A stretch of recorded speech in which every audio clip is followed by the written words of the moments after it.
This is Faith Ignited, the podcast where we put God back into history.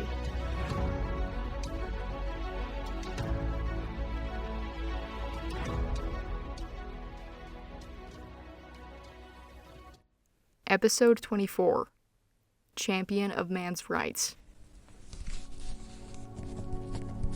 The morning light slanted through the parlor windows as Margaret set down her quill and reached for the blotting paper. The letter before her was nearly finished, just a few more lines to a friend about the changes in Washington now that Congress had convened. With a careful hand, she blotted the ink, then wiped the quill tip clean before setting it neatly beside the inkwell. She leaned back in her chair, letting her eyes drift toward the window. Sydney, their country estate, served as a respite from the hustle and bustle of the city. Not that she really considered Washington, D.C. a proper city. Certainly not like Philadelphia where she'd been raised. No, the new capital was a sprawling construction site by comparison. Margaret had been married only 3 months now, and she was still adjusting to life away from the refined social circles of Philadelphia. But there was an excitement in the air here in the capital. Change, movement, important men shaping the nation's future. Politics had become a topic of great debate as they came to the conclusion of a most contentious presidential election. Thomas Jefferson and Aaron Burr had tied for votes in the Electoral College, and even now the outcome was yet to be determined, waiting for the House to decide the victor. Her husband Samuel had been rigorously reporting the events in his newspaper. He was thrilled at the prospect of Jefferson becoming president, but Margaret had her reservations. She came from a Federalist-leaning family, and didn't understand her husband's unreserved support of the man and his firm Republican stance. From what she'd heard about Jefferson, the man was of questionable character at best. Some reports said that he was an atheist, a radical, and even a danger to American morality. All she knew was that much would be determined by the outcome of this election. She was pulled from her thoughts by a sharp rap on the door just before a servant entered, stepping inside to admit a visitor. Margaret rose to her feet, smoothing her skirts. The gentleman who entered was a stranger. He was tall, very tall. He had to be over 6 feet, with auburn, gray-streaked hair and hazel eyes. Despite the simpleness of his apparel and his relaxed posture, he had an air of dignity about him.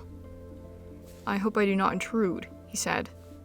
"Not at all, sir," Margaret said, sliding into her role as the gracious hostess. "Mr. Smith has just stepped out, but he will be back soon if you'd like to wait for him." The man nodded, smiling warmly. He had a humble, kindly presence about him that instantly set her perfectly at ease. By the rules of formality, they would need to wait for a common acquaintance to introduce them before learning each other's names. But Margaret was used to her husband having visitors, and they easily struck up a conversation about the commonplace topics of the day. The gentleman asked her questions that directed the conversation back to her own personal interests and observations. He listened with such interest, such unfeigned kindness, that she found herself almost forgetting that he'd come to speak with her husband and not her. When the door finally did open, and her husband Samuel stepped inside, she was sad for the conversation to be cut short. Samuel smiled enthusiastically, coming forward to shake the gentleman's hand. After apologizing for his absence, he gestured to Margaret, saying, "Mr. Jefferson, please allow me to present my wife, Mrs. Smith." Margaret's smile faltered. As the gentleman shook her hand, she fought to mask her embarrassment. Her cheeks burned and her heart throbbed. She didn't speak again while he remained. She scarcely listened to the conversation at all. She was too overcome by the revolution of feeling taking place inside her. This was Thomas Jefferson? The Thomas Jefferson. The man reputed by Federalist newspapers to be vulgar and coarse in both appearance and manners? As she watched him and her husband converse, she again observed Jefferson's gentlemanly and dignified manners, his refined language, gentle voice, and kind countenance. How immediately her preconceived notions dismantled, her opinions undergoing immense transformation as rumor gave way to experience. She knew that she had been the victim of prejudice. She had been unjust in her opinion of him. She knew now that Thomas Jefferson was not the villain that the newspapers painted him to be. On the contrary, he was, by all that she could tell by both appearance and manners, a truly good man. As he departed, he cordially shook hands with both Margaret and her husband, in a way that said as plainly as any words could, "I am your friend." Water is essential to all life. Approximately 71% of our planet is covered in water, but only about 1% of it is readily available and drinkable. Now, those are some pretty astounding numbers, considering how critical water is to our survival. When I go to the mountains, I love to see the brooks carrying the runoff from snow-covered peaks into the valleys. But anyone who's spent time in nature knows that you can't drink directly from a stream, because the water often becomes contaminated by natural and human activities upstream.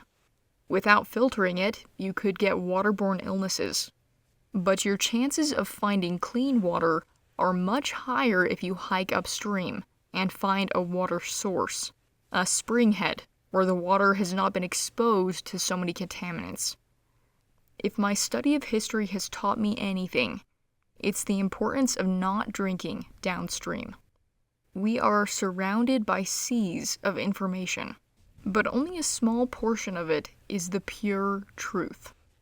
Very little of what we watch and read now brings strength and life rather than poisoning the one who consumes it. Too many biographies, when traced to their roots, originate not in facts, but deeply contaminated opinions. Beware of historians who try to paint you a picture of who they think someone was instead of who they really were. As the English novelist Samuel Butler once wrote, "Though God cannot alter the past, historians can." Today we see a massive reinterpretation of historical personalities, and I doubt whether these people we study would even recognize themselves based on the description of modern historians. One of the greatest victims of this is the champion of human rights, Thomas Jefferson, a man who, even among the brilliant and honorable men of his time that we call the Founding Fathers, was truly a giant. American historian James Truslow Adams called him the most intensely American of all the great figures of his time. Another historian, Henry Steele Commager, took it a step further, saying, "Jefferson is the central figure in American history, and if freedom and democracy survive in our generation, he may yet prove to be the central figure in modern history." Thomas Jefferson stands out as one of the foremost champions of the rights of man. So it shouldn't surprise us that there have been great efforts to mar his memory. New biographies have surfaced over recent decades, presenting their own new takes on Jefferson's life and character. But as biographer Andrew M. Allison stated it, the standard approach among today's writers is to analyze and interpret him for the reader. We are not permitted to look at Jefferson directly, but rather through the eyes of various authors who summarize what he did and paraphrase what he said, then carefully explain why he did and said those things. Every few years, another author comes along with still one more fresh interpretation. As these pile up, one on top of another, the thoughtful reader begins to wonder who in the world Thomas Jefferson really was. In other words, the waters get awfully murky. One of the main problems is that people have preconceived ideas about Jefferson. And that's not something that's completely unique to our time.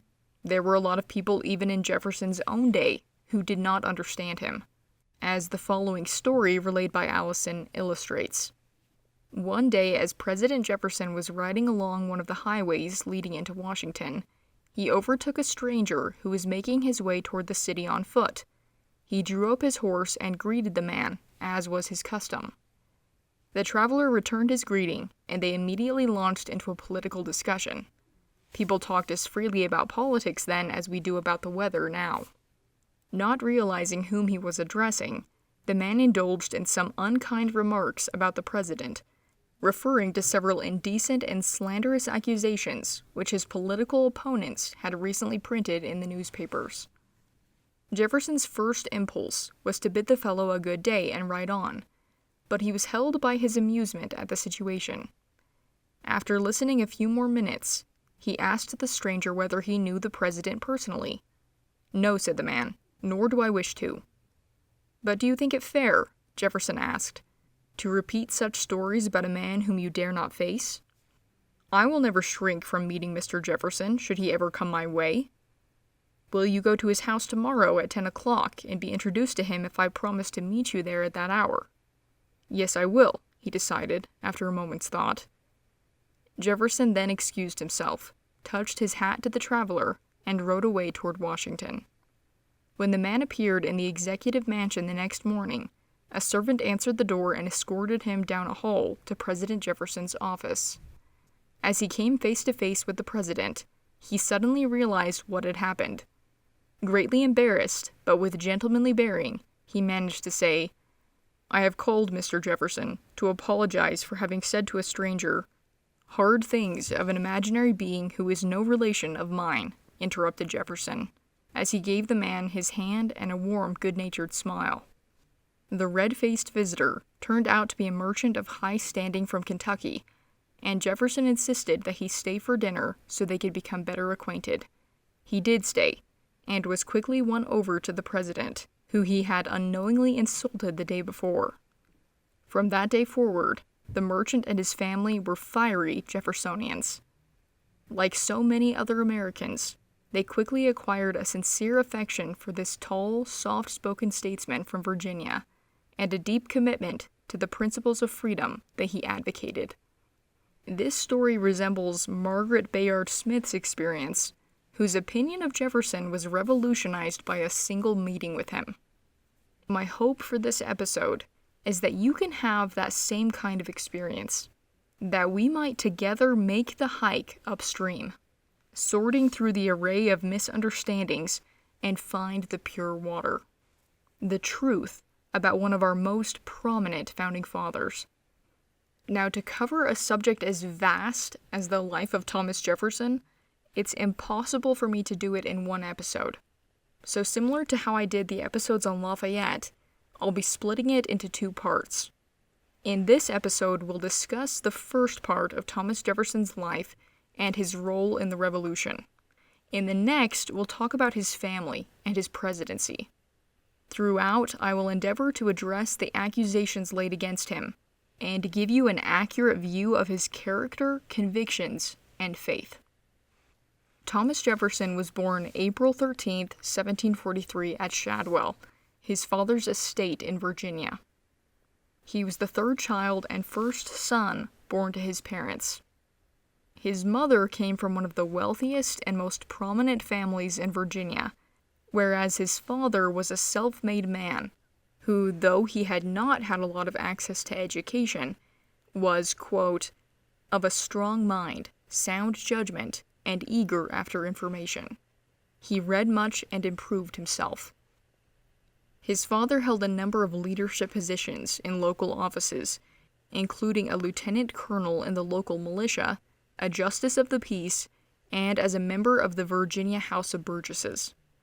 Thomas Jefferson began his schooling at 5 years old.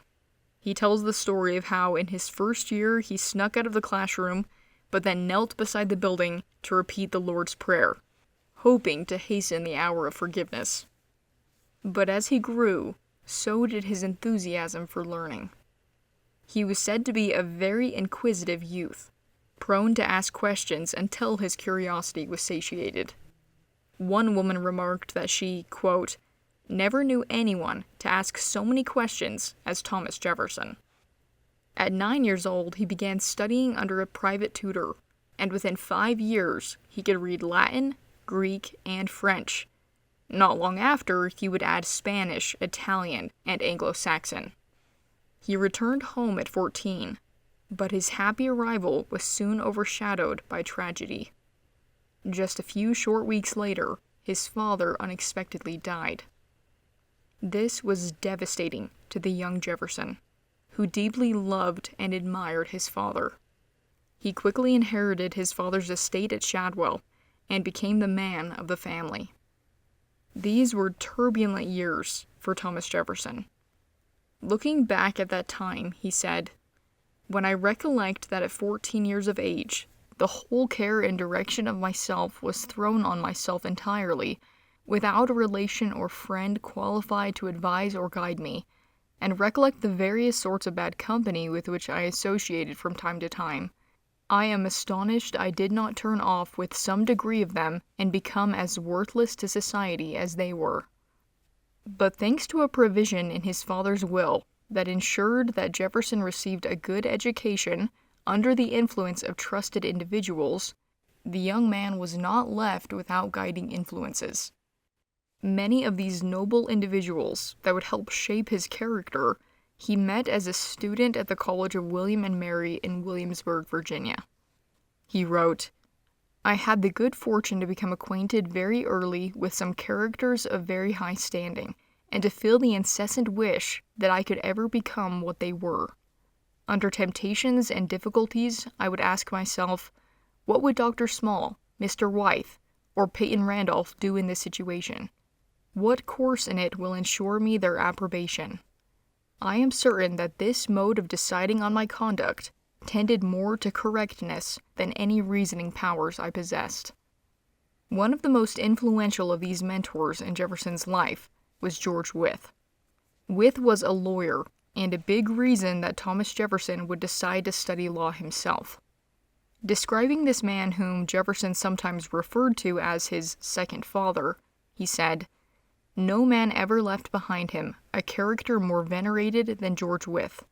His virtue was of the purest tint, his integrity inflexible, and his justice exact.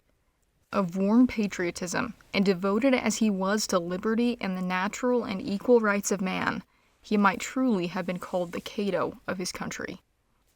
After he became president, Jefferson still referred to George Wythe as, quote, "my ancient master, my earliest and best friend, and to him I am indebted for first impressions, which have had the most salutary influence on the course of my life."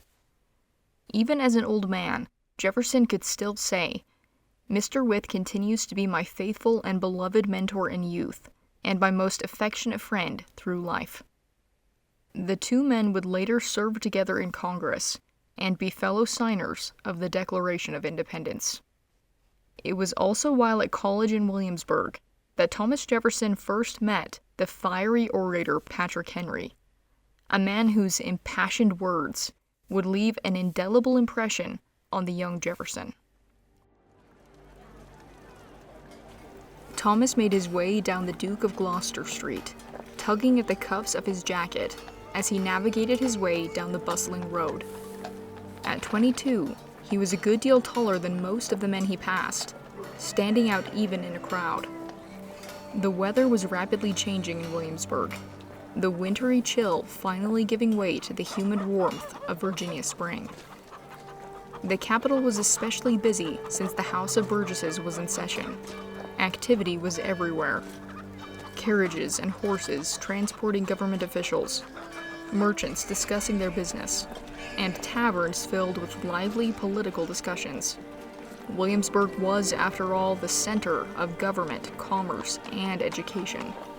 But recent developments had made politics a source of greater debate than ever before. Thomas steered his course toward the Capitol building.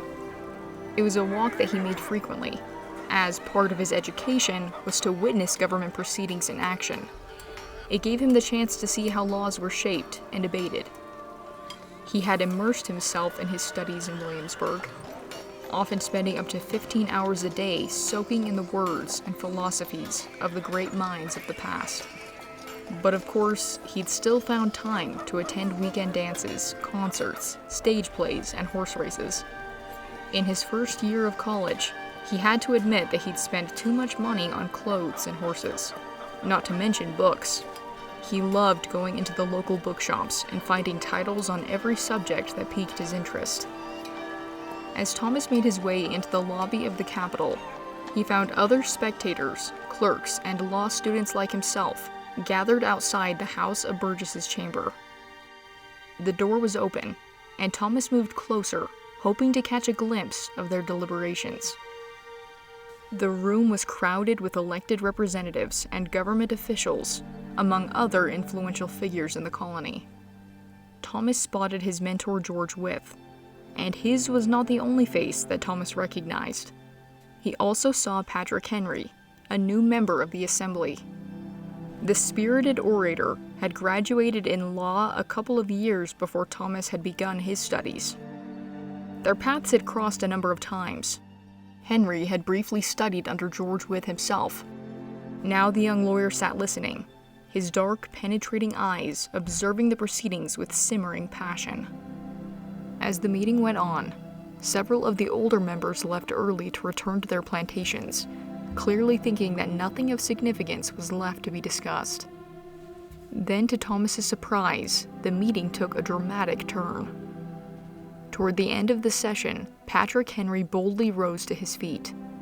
All eyes turned on him. To the astonishment of everyone present, Henry began introducing what he termed his Virginia resolves. They were his response to the recent Stamp Acts, which had met with a great deal of resistance all across the colonies. It was, after all, the first direct tax that the Crown had imposed, impacting all levels of society. Henry began openly criticizing the Crown's overreach, declaring that only Virginia's own legislature had the right to tax its citizens. Anything beyond that were unjust laws, and Virginians were thus not obligated to obey them. The tension in the room grew palpable, and Thomas pressed himself closer to the door, straining to catch Patrick's words, as murmurs of discord fell over the room. Henry pressed on, his impassioned words echoing through the vaulted chamber. Caesar had his Brutus, Charles I his Cromwell, and George III. Here he paused as cries of treason erupted throughout the room. Over the shouts, Henry finished his sentence saying, "May profit from their example. If this be treason, then make the most of it." Thomas stood riveted in place. Such a torrent of language he had never heard before. Patrick Henry seemed to speak as the Greek poet Homer wrote, his words powerful and vivid. His fiery speech seemed to have kindled something within Thomas. As he stood in that crowded doorway, a flame of liberty and patriotism was lit, and Thomas knew that he would never be the same. Thomas Jefferson later referred to this day, when he overheard Patrick Henry's speech in the Capitol building, as the most important day of his life. He was only 22 at the time, and stood at a figurative crossroad. Looking back almost half a century later, Jefferson wrote of this period of his life, quote, "From the circumstances of my position, I was often thrown into the society of horse racers, card players, fox hunters, scientific and professional men, and of dignified men. And many a time I have asked myself in the enthusiastic moment of the death of a fox, the victory of a favorite horse, the issue of a question eloquently argued at the bar or in the great council of the nation, well, which of these kinds of reputations should I prefer? That of a horse jockey, a fox hunter, an orator, or the honest advocate of my country's rights?" Jefferson would choose to be the latter. In his pursuit of legal training, Jefferson was not hasty or flippant about the endeavor. Where many young men spent about a year in their law studies, Jefferson spent over half a decade. It may be safe to say that no other American had ever been so prepared to enter the profession. And it showed in his time as a lawyer over the next 7 years. He was as thorough as they come, and as one elderly man, who had often heard Jefferson deliver legal arguments in Williamsburg, later recalled to his grandsons, Jefferson, quote, "always took the right side." It wasn't long before Jefferson was sought out by men of high standing. He was away on business when he received word that Shadwell, his family's estate, had burned to the ground, destroying almost every book he owned. Thomas Jefferson, like George Washington, was passionate about agriculture and had made a lot of improvements on his father's estate, so this would have been devastating news. However, Jefferson had also become very passionate about architecture and loved to study the beautiful structures in the Old World. So he began a major construction project, the erection of his estate that would be known as Monticello. Jefferson envisioned a beautiful home on top of a mountainside. His house, in a way, was a metaphor for his life. Chinard Gilbert observed, as he had planned to build a house according to his own plans, he had likewise decided to construct for himself, with material just as carefully chosen, the intellectual house in which he intended to live. Had not the Revolution intervened, Thomas Jefferson would probably have spent his years in his native colony, becoming a successful member of the Virginia bar, perhaps a judge, learned and respected, a wealthy landowner adding constantly to the paternal acres. He had no ambition and little suspected his own latent genius. And yet during all these years, which he might have passed in leisurely and pleasant idleness, he never ceased, unknowingly as it were, to prepare himself for the great part he was to play. When the call came, he was ready. A careful study of Thomas Jefferson's life confirms what Gilbert observed. He was indeed prepared very carefully for the role he was to play. Jefferson's career in politics began when he was just 25, several years before he was married. I'll tell you all about his marriage and family in the next episode. He became a member of the House of Burgesses, the legislative assembly in Virginia. One of the first efforts he made with his political influence gives us a lot of insight into Thomas Jefferson's mind. He wrote, "In 1769, I became a member of the legislature by the choice of the county in which I live, and so continued until it was closed by the Revolution. I made one effort in that body for the permission of the emancipation of slaves, which was rejected. And indeed, during the regal government, nothing liberal could expect success. So, in other words, one of the first things he did with political power was try to emancipate the slaves." Now, Thomas Jefferson had a large plantation, and he owned slaves himself, many of which came from his marriage to his wife Martha. So how do we reconcile this? Well, as is often the case, we're missing context. You need to understand the world in which they lived and the laws under which they operated at this time. Up until 1782, it was illegal to free enslaved people in Virginia without special permission from the governor and legislature, and few were granted this permission. Hence why Jefferson was trying to change the law. But these legal complexities apply even more so to slaves that were acquired through marriage. Because if a woman was a widow, as Martha Jefferson was when she married Thomas Jefferson, she didn't actually own the slaves. They were part of her share of her late husband's estate, which she could use during her lifetime, but she couldn't sell or give them away. The enslaved people were meant to go to the husband's heirs after the widow died, which meant that even if she and her new husband wanted to set them free, they legally couldn't. So they were stuck in a kind of legal limbo where emancipation just wasn't an option. Now, there was a legal caveat that allowed people to free their slaves in their will, which is what George Washington did, but even that was really complicated. So it became out of practical necessity, both because of the laws and the Virginia plantation system, that Jefferson kept his slaves.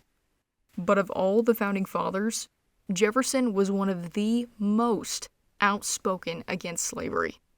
He said, "My sentiments on the subject of slavery have long since been in the possession of the public, and time has only served to give them stronger root. The love of justice and the love of country plead equally the cause of these people, and it is a moral reproach to us that they should have pleaded it so long in vain. Yet the hour of emancipation is advancing in the march of time. It will come." When he returned home from working as an American diplomat in France, his daughter Martha gives us a description of his return and his servant's response upon seeing him. She wrote that they, quote, discovered the approach of the carriage as soon as it reached Shadwell, and such a scene I never witnessed in my life. They collected in crowds around it, and almost drew it up the mountain by hand. When the door of the carriage was opened, they received him in their arms and bore him to the house, crowding around and kissing his hands and feet, some blubbering and crying, others laughing. It seemed impossible to satisfy their anxiety to touch and kiss the very earth which bore him. As a young slave named Isaac, who worked at Monticello, said, "Old master was very kind to servants." But Captain Edmund Bacon, Jefferson's overseer, goes into greater detail about Jefferson's treatment of his slaves. He said, "Mr. Jefferson was always very kind and indulgent to his servants. He would not allow them to be at all overworked, and he would hardly ever allow one of them to be whipped. His orders to me were constant, that if there was any servant that could not get along without the chastising that was customary, to dispose of him. He could not bear to have a servant whipped, no odds how much he deserved it." One incident that Bacon recounts especially illustrates this. It was an incident involving a young slave named Jim Hubbard, who worked in the nail factory. When Bacon was filling an order, he noticed that all of the 8-penny nails were missing. Later, he discovered that Jim had stolen them and hidden them in a tree. He said, quote, "Mr. Jefferson was at home at the time, and when I went up to Monticello, I told him of it. He was very much surprised and felt very badly about it. Jim had always been a favorite servant. He told me to be at my house next morning when he took his ride, and he would see Jim there. When he came, I sent for Jim, and I never saw any person, white or black, feel as badly as he did when he saw his master. He was mortified and distressed beyond measure. He had been brought up in my shop, and we had all confidence in him. Now his character was gone. The tears streamed down his face, and he begged pardon over and over again. I felt very badly myself. Mr. Jefferson turned to me and said, 'Ah, sir, we can't punish him. He has suffered enough already.' He then talked to him, gave him a heap of good advice, and sent him to the shop. Grady, who was the supervisor of the nailery, had waited, expecting to be sent for to whip him, and he was astonished to see him come back and go to work after such a crime. When he, Grady, came to dinner, he boarded with me then. He told me that when Jim came back to the shop, he said, 'Well, I's been a seekin' religion a long time, but I never heard anything before that sounded so, or made me feel so, as I did when Master said, "Go, and don't do so any more." And now I's determined to seek religion till I find it.' And sure enough, he afterwards came to me for a permit to go and be baptized. I gave him one, and never knew of his doing anything of the sort again. He was always a good servant afterwards." Later during the Civil War, when Bacon was an old man, he said, "No servants ever had a kinder master than Mr. Jefferson's. He did not like slavery. I have heard him talk a great deal about it. He thought it a bad system. I have heard him prophesy that we should have just such trouble with it as we are having now." After the war, Jefferson was actually appointed as a chairman of a congressional committee over westward expansion. As part of his plan for creating new territories, he proposed a clause prohibiting slavery in any new territories after 1800. Had this proposal been accepted, it might very well have prevented the Civil War. But the proposal was defeated by one vote. Jefferson said, "The voice of a single individual would have prevented this abominable crime from spreading itself over the new country. Thus we see the fate of millions unborn hanging on the tongue of one man, and heaven was silent in that awful moment. But it is to be hoped that it will not always be silent, and that the friends to the rights of human nature will in the end prevail." But Jefferson worried what might have to take place before this victory for the rights of human nature could prevail. He said, "I tremble for my country when I reflect that God is just, that his justice cannot sleep forever, that considering numbers, nature, and natural means only, a revolution of the wheel of fortune, an exchange of situation, is among possible events, and that it may become probable by supernatural interference. The Almighty has no attribute which can take side with us in such a contest. Boy, did Jefferson get that right. But despite many attempts made during his life to end slavery, Jefferson would not be successful, and the country would have to be brought to its knees to rid itself of that gross transgression. But still, seeking the freedom of man would be at the core of Thomas Jefferson's motivations throughout his entire life. During his early days in politics, he became increasingly interested in governmental theory and began a serious study of the philosophy of politics.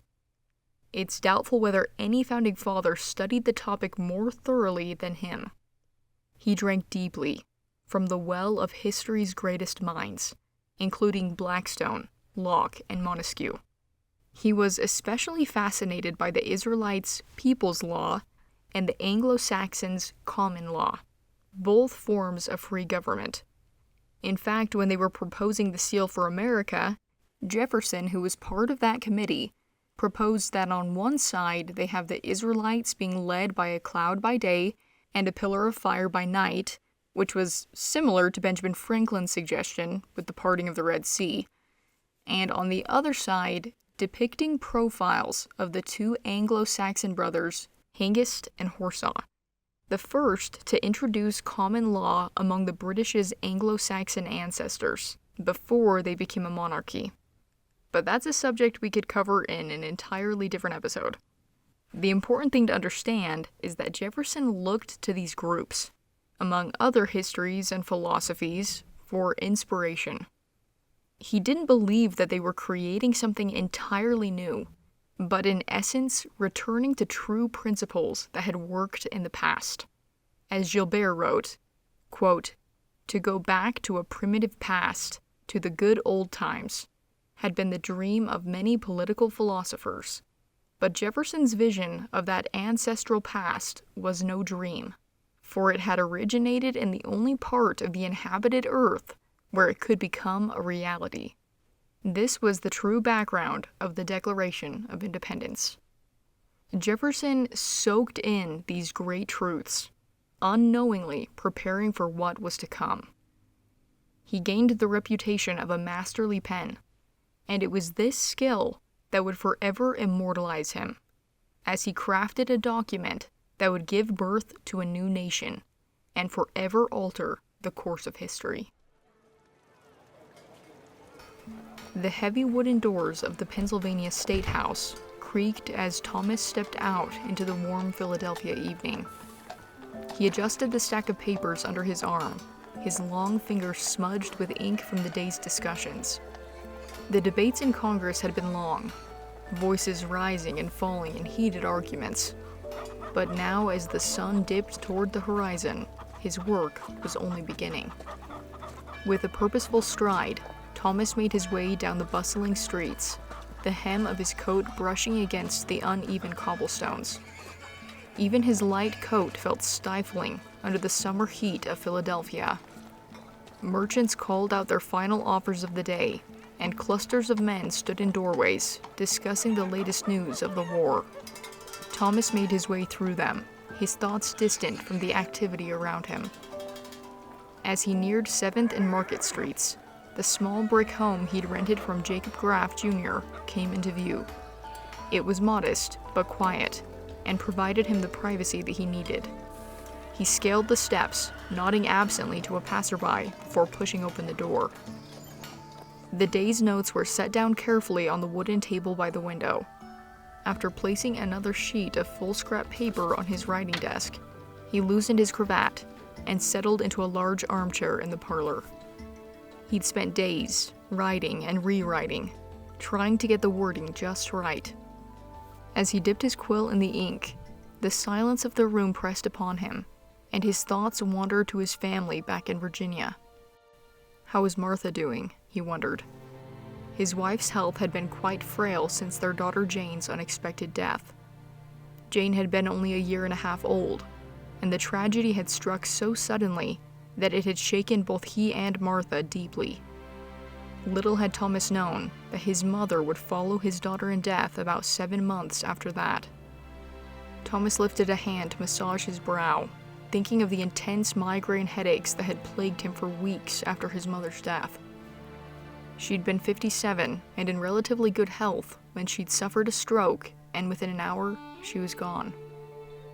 He'd come back to Philadelphia with a heavy heart. During his meetings in Congress, he often found his thoughts drifting back to home, the beautiful sweeping views of Monticello, and his dear wife and children from whom he had to be separated. Thomas glanced down at the paper in front of him, trying to refocus his thoughts on the Declaration. He remembered quite vividly when the task for drafting the Declaration of Independence had been given to him. 5 members of Congress had been assigned to oversee its creation, but the actual writing had come down to he and John Adams. Thomas had tried to tell John that he ought to write it, but John had immediately dismissed the idea, saying, "I will not, you should do it." "Oh no," Thomas had replied. "Why will you not? You ought to do it." "I will not," John once again insisted. "Why?" "Reasons enough," John answered simply. "What can be your reasons?" Then, in his lawyer-like fashion, John had replied, "Reason first. You are a Virginian, and a Virginian ought to appear at the head of this business. Reason second. I am obnoxious, suspected, and unpopular. You are very much otherwise. Reason third. You can write 10 times better than I can." "Well," said Jefferson, a little taken aback by that, "if you are decided, I will do as well as I can." But as he'd sat down to write, Thomas had realized just how immense the task was. The idea of separating completely from Great Britain was a matter of intense controversy. Even Thomas, who had been a foremost leader in this revolution, had hoped that they might eventually reconcile with Britain.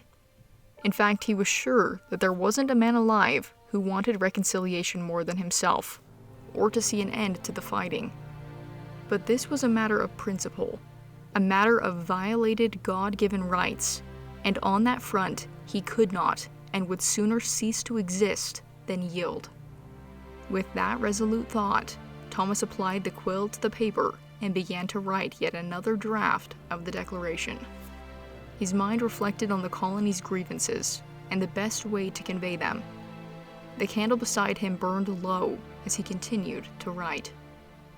For a little over 2 weeks, he'd typically come straight from his meetings with Congress to his little apartment to spend from around 6 o'clock until midnight working on his composition. He didn't reference any books or notes as he wrote. The words came from a place deep inside him. Outside, Philadelphia hummed with the busyness of life, but inside, Thomas sat alone, continuing his work until well into the night. It was dangerous. It was radical. But as he scanned over the words that he himself had penned, he knew that above all, it was right.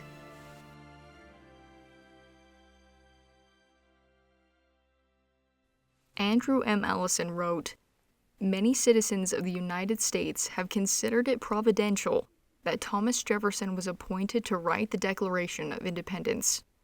It is safe to say that no other man in the country was so well equipped to do so, both in political philosophy and in literary talent. And the remarkable thing is that Jefferson was only 33 years old at the time, one of the younger members of the Continental Congress. Most Americans at that time didn't even know that he was the author. It wasn't until months or even years later that people learned that it was Jefferson's masterly pen that had written these timeless words. We hold these truths to be self-evident, that all men are created equal, that they are endowed by their Creator with certain unalienable rights, that among these are life, liberty, and the pursuit of happiness, that to secure these rights, governments are instituted among men, deriving their just powers from the consent of the governed, that whenever any form of government becomes destructive of these ends, It is the right of the people to alter or abolish it, and to institute new government, laying its foundation on such principles, and organizing its power in such form as to them shall seem most likely to affect their safety and happiness. As I said before, these ideas weren't new. Many other writers and philosophers had alluded to these ideas before. As Jefferson put it, "Whether I had gathered my ideas from reading or reflection, I do not know. I know only that I turned to neither book nor pamphlet while writing it. I did not consider it as any part of my charge to invent new ideas."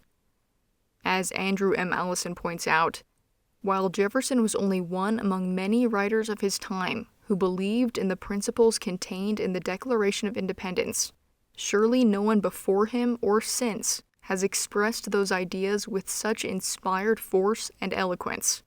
For the rest of his life, Jefferson remained deeply grateful for the honor of having written the Declaration of Independence, which he once called the holy bond of our Union. Nearly half a century after 1776, he expressed to his old friend James Madison the hope that Americans would always remember the Declaration and cherish its ideals. Quote, "It is a heavenly comfort to see that these principles are yet so strongly felt. I pray God that these principles may be eternal." I've mentioned this before in previous episodes, but in the original draft of the Declaration of Independence, Jefferson included a scathing, rather lengthy paragraph denouncing slavery, and King George III for implementing it in America. Here's just a little glimpse of it. Quote, "He has waged cruel war against human nature itself, violating its most sacred rights of life and liberty in the persons of a distant people who never offended him." But sadly, because two of the colonies, Georgia and South Carolina, opposed it, the paragraph was taken out. The Declaration underwent intense scrutiny by Congress, but in the end, relatively few changes were made to Jefferson's composition, and the document was approved by Congress and signed in the late afternoon of July 4th, 1776. It was that day in the humid Pennsylvania State House, now called Independence Hall, that the United States of America was born. On the morning of July 8th, printed copies were sent out among the people. In the State House yard, a herald read the Declaration out loud. When those penetrating words were first heard by the American public, John Adams said that, quote, "3 cheers rended the welkin sky. The battalions paraded on the common and gave us the feu de joie, a French gunfire tradition, notwithstanding the scarcity of powder. The bells rang all day and almost all night. Even the chimers chimed away." It was no simple thing for those 56 men to one by one sign their signatures on that document. As Harlow Giles Unger put it, in doing so they, quote, "committed treason and would hang without trial until dead if captured by British authorities." One of the signers, Benjamin Rush, recalled, quote, "The awful silence which pervaded the house when we were called up one after another to the table to subscribe to what was believed by many to be our death warrants." Signer Benjamin Harris, a large heavy-set man, tried to lighten the mood by quipping to the thin Elbridge Gerry from Massachusetts, "When the hanging scene comes, I shall have all the advantage over you. It will be over with me in a minute, but you will be kicking in the air half an hour after I'm gone." Every single man who signed that document knew the risk they were taking. They willingly pledged their lives, fortunes, and sacred honor. In other words, they pledged everything to the American cause. As Benjamin Rush later described in a letter to a French associate, "I can therefore from authority assure you that a fixed determination still prevails in that body to establish the liberties of America or perish in the ruins. No difficulties discourage us, no losses depress us. We look only to heaven and France for our succor." These promises would be put to the test for each of these men as the war raged on, Jefferson being no exception. The house was quiet in the early morning darkness. Thomas sat in his study, a single candle burning as he read over the notes from the previous day. He had always risen before dawn, finding the stillness of morning the best time for thought.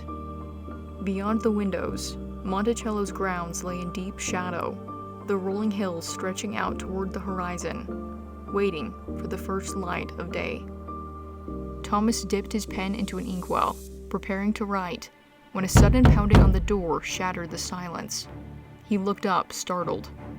A moment later, footsteps echoed in the hallway, and then a voice called urgently from the entrance. Thomas stood, moving swiftly to the door, as one of his servants unlatched it. Jack Jewett staggered inside, breathless, his face streaked with blood and sweat. His clothes were torn, his great frame heaving from exhaustion. In the dim candlelight, Thomas could see the fresh welts on Jewett's face, where branches had lashed him as he tore through the dense Virginia woods. Thomas stepped forward. "Captain Jewett, what has happened?" "Governor," Jewett gasped, wiping his brow. "Tarleton is coming. 250 men, less than 20 miles away. He means to capture you." Thomas's breath stilled for half a moment. Then he turned sharply, calling for his household. The house sprang to life as servants rushed to wake up his wife and children. He issued hurried instructions. His family was to be taken at once to a friend's estate. Thomas turned back to Jewett, who was sagging against the doorframe. "You have risked much tonight, Captain," he said. "Virginia will not forget it, and neither will I." Jewett gave a brief nod, but immediately moved to the door. He stepped outside, once again mounting his horse. He had more work to do. The legislatures in Charlottesville needed to be warned. With a hard pull on the reins, he spurred the animal forward, disappearing into the night. Thomas remained. He could not take everything, but there were certain things he would not leave to the mercy of Tarleton's men. His papers, his most valuable correspondence. He gathered what he could. But then, just as the first pale light of morning began to creep over the hills, another rider approached at full gallop. The man barely slowed as he shouted, "They're here! Tarleton's men are ascending the mountain!" Thomas wasted no time. He threw a satchel over his shoulder, strode outside, and mounted his horse. With a hard kick to its flanks, he rode for the woods, vanishing into the dense undergrowth just as the first redcoats appeared in the distance. Thomas Jefferson was governor of Virginia when the British attacked Monticello in 1781. The British officer Banastre Tarleton, known for his ruthless tactics that earned him nicknames like Bloody Ban and the Butcher, led a cavalry raid toward Monticello. It was only because of a man named Jack Jewett, known as the Paul Revere of the South, that Jefferson and his family were able to escape, as well as the members of the Virginia General Assembly. Jewett was staying at a tavern in Louisa County, Virginia, when he happened to see the British cavalry on their way to Charlottesville. He rode 40 miles through the night to alert Jefferson and the members of the Assembly of the impending attack. Riding through the rough terrain at night, the low-hanging branches and dense underbrush left Jewett with scars that he would bear the rest of his life. But his bravery prevented Jefferson's capture. Allison describes this scene back at Monticello. Jefferson's servants were lowering his silver and other valuables into a hiding place beneath the porch. They quickly dropped the plank, leaving below one man named Great George, who was unable to get out in time. The faithful servant remained there for the next 18 hours, in darkness and without food, to avoid betraying the location of his master's belongings. Tarleton fortunately chose not to damage the house. But around the same time, General Cornwallis raided Jefferson's Elk Hill plantation, occupying it for 10 days. Unlike Monticello, Elk Hill suffered extensive damage. Livestock were slaughtered, crops burned, and property destroyed. Jefferson recounted, "He destroyed all of my growing crops of corn and tobacco. He burned all of my barns containing the same articles of the last year. Having first taken what he wanted, he used, as was to be expected, all of my stocks of cattle, sheep, and hogs for the sustenance of his army, and carried off all the horses capable of service. Of those too young for service, he cut the throats and he burned all of the fences on the plantation so as to leave it in absolute waste. He carried off also about 30 slaves. Had this been to give them freedom, he would have done right, but it was to consign them to inevitable death from the smallpox and putrid fever then raging in his camp. This I knew afterwards to have been the fate of 27 of them. Devastating as this must have been, it was Cornwallis's last offensive move in the war. Soon the events at Yorktown would play out, leading to the British surrender and America's independence. But this was barely the beginning of the sacrifices that Jefferson would be called upon to make for his country. And we'll discuss many more in the next episode. I bring this up because in recent decades, there has been a dramatic shift in our view of the Founding Fathers. And a lot of that has to do with the way history is taught now. Historian Howard Zinn, for example, whose book, A People's History of the United States, has become required reading in many of our high schools and colleges now. According to Zinn, quote, "The Founding Fathers did lead the war for independence from Britain, but they did not do it for the equal right of all to life, liberty, and equality. Their intention was to set up a new government that would protect the property of slave owners, land speculators, merchants, and bondholders." Really? That was their intention? Honestly, it's scary to think that this is often the history that's being taught in schools today. This narrative so completely contradicts everything that is contained in the Declaration of Independence. As authors Chris and Ted Stewart point out, these men, who Zinn so contemptuously asserts were consumed by selfishness and greed, are the same ones who risked their lives, their fortunes, and their sacred honor by throwing down a gauntlet before the most powerful nation on earth in the form of the Declaration of Independence. And it's that document that states that all men are created equal. And Jefferson being the one to pen those words is no irony or contradiction of character. It's who he was, and what he believed with his whole heart. He hoped for and foresaw the time that all mankind would be able to enjoy the rights due them not by the government, but by God, and that there could be a form of government that would act as a protection, not an oppressor, of man's rights. Do we realize what we have? For most of the world's history, mankind has lived under some form of oppression. We start to think that America is the rule. It is not. It is 100% the exception. About 100 to 110 billion people are estimated to have lived on the earth. Of those, only about 4.5% have lived under conditions that we would consider free. Currently, America has the longest standing constitution in the world. Most constitutions have not lasted more than a single person's lifetime. We need to remember that freedom is a fragile thing. We would be wise to heed the words of Thomas Jefferson, who said, "Can the liberties of a nation be thought secure when we have removed their only firm basis, a conviction in the minds of the people that these liberties are the gift of God?" I hope we have not become so conceited as a people that we can look back with scorn at the timeless political truths that these men taught and fought for. The principles contained in the Declaration of Independence will never be outdated, because they were inspired by the God of heaven. This upcoming year, 2026, marks the 250th anniversary of the signing of the Declaration of Independence. As that time approaches, I invite you to go back to the source and reread that inspired document. Read Jefferson's words and ask yourself if these are not principles worth fighting for. If you do that, you will come to understand, as Isaac Newton put it, that we stand on the shoulders of giants, one of the greatest of which was Thomas Jefferson, who truly was a champion of human rights. In the next episode, we'll explore how he was also a man of great faith and character. His words resonate with the Spirit of God, because as Paul put it, "Where the Spirit of the Lord is, there is liberty.